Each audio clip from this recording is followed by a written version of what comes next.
Shalom, shalom mon frère, ma soeur, comment tu vas? J'espère bien que tu vas bien. Par la grâce du Seigneur Jésus-Christ de Nazareth, je vais bien aussi.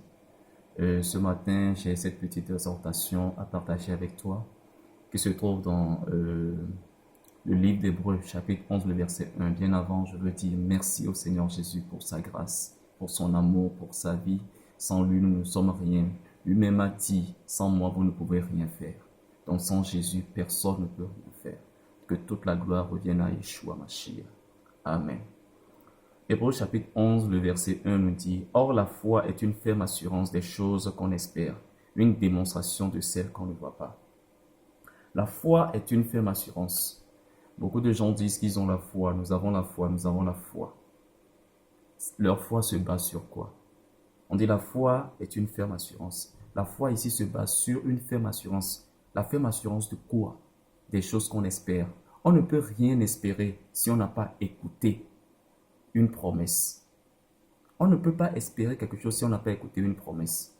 Ce qui veut dire quoi? On ne peut pas espérer en quelque chose si on n'a pas lu dans la Bible. Si toi, chrétien, en tant que disciple du Seigneur, tu ne connais pas les promesses du Seigneur, mais tu dis que tu as la foi, tu n'as pas la foi. La foi se base sur l'espérance. L'espérance vient d'une promesse qu'on a reçue. D'une promesse qu'on a reçue. Donc c'est cette promesse-là qui donne une assurance. Et la foi vient se poser sur l'assurance que tu as en cette promesse, que ça va s'accomplir dans ta vie. La foi est la ferme assurance des choses qu'on espère. Maintenant, ça ne s'arrête pas là. Le second degré de la foi, c'est la démonstration. Ta foi que tu as doit démontrer la démonstration de celle qu'on ne voit pas. Les choses que tu ne vois pas. Tu as l'espérance, tu as reçu l'espérance. Tu as eu la promesse du Seigneur. Le Seigneur t'a dit ceci. Maintenant, ta foi va activer. La foi que tu as va activer cette promesse, ce que le Seigneur t'a promis, de venir à toi. De venir à toi. Et tout cela, ça se passe où? Dans la prière. Celui qui ne prie pas ne peut pas me dire espérer. Ne peut pas me dire qu'il espère recevoir quelque chose. La prière avec la foi. La prière vient s'ajouter à la foi afin que ce que tu espères puisse venir rapidement. Maintenant, il y a un autre degré qui s'ajoute à la foi. La foi vient des paroles que tu as reçues. Ça veut dire que tu dois méditer, prier, tu dois méditer la parole, tu dois creuser, tu dois savoir quelles sont les promesses liées à ta vie.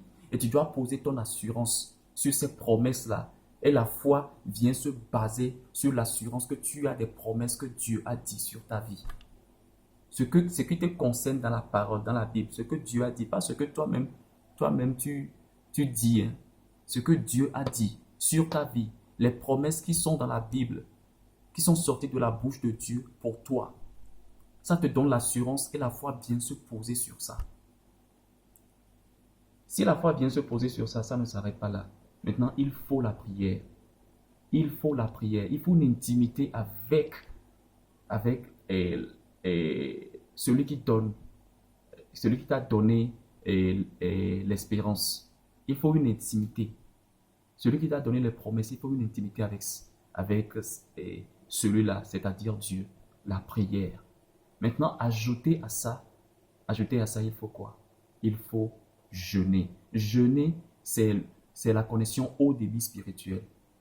Si tu veux que ça arrive très rapidement, il faut jeûner. Il faut jeûner. Un chrétien qui ne jeûne pas, c'est un chrétien aventurier. J'ai appris ça aujourd'hui. C'est un chrétien aventurier. Tu jeûnes juste parce que tu veux quelque chose. Tu ne jeûnes pas continuellement. Un chrétien doit avoir un jeûne continuel. Mon frère, c'est juste une exhortation. La foi est basée sur l'assurance que tu as des promesses que Dieu t'a dit. La foi est basée sur ça. Et de là vient la démonstration. Maintenant, ça vient à la vie. Ça vient à la vie. Que toute la gloire revienne à Jésus-Christ de Nazareth. Je ne vais plus beaucoup parler. J'espère que tu as retenu quelque chose. Active ta foi. Va dans la parole. Prie, jeûne. Et le Seigneur accomplira ses merveilles dans ta vie. Dans le nom puissant de Jésus. Amen.